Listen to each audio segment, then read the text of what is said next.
Bonjour à tous, c'est Brendan. Windows est un putain d'oignon et pour autant il brasse masse de pognon. Si vous ne supportez pas ma vulgarité, libre à vous de quitter ma vidéo, bande de fragiles. Est-ce que Windows c'est nul? Non. Est-ce que Windows c'est bien? Eh bien une fois de plus, ça dépend pour qui. Si tu t'appelles Jean-Kevin du 56, eh bah déjà désolé. Et que tu as un PC à 2€ qui run sur Windows 10 pour faire du traitement de texte, non, Windows c'est pas bien pour toi. L'autre jour je parlais du choix entre un PC ou un Mac, tout dépendait de ton utilisation, de tes besoins. Et là c'est pareil, Windows n'est pas forcément bien pour tout le monde. Windows c'est bien pour les gamers, les créateurs et c'est à peu près tout en fait. Et non, c'est pas bien pour du développement web, du moins c'est pas optimal. Tu comprendras quand tu feras du testing sur Hot, n'est-ce pas Kylian? Beaucoup d'utilisateurs pensent que Windows est un OS qui leur est destiné, mais pour 70% d'entre eux, cette affirmation est fausse. 70% d'entre eux.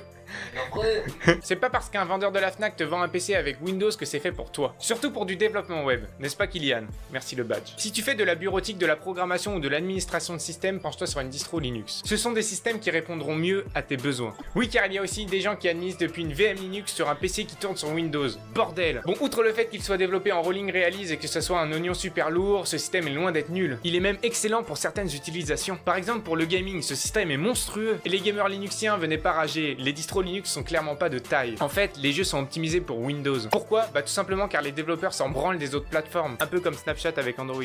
Lol.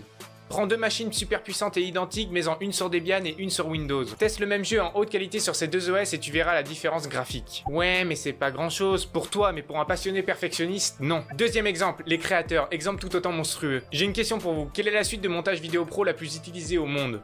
La suite Adobe. Et cette suite a été créée pour une architecture Windows à l'origine. Malgré que ça ne signifie plus grand chose maintenant, il faut quand même garder ça en tête. Tu vas me dire, ouais mais elle existe aussi sur macOS. Ok, essaye de faire du montage 8K sur une machine Apple neuve à moins de 2500€. Tu m'en donneras des nouvelles à propos de la fluidité sur 8 heures de montage sans interruption. Bref, je vais pas faire une vidéo de 3 heures sur ce sujet car j'ai pas le temps. Donc arrête de casser les couilles, tu peux exprimer tes goûts mais pas les imposer. Ceci n'était pas une leçon, je donne juste mon avis à ma façon. C'était Brendan pour vous servir. Merci.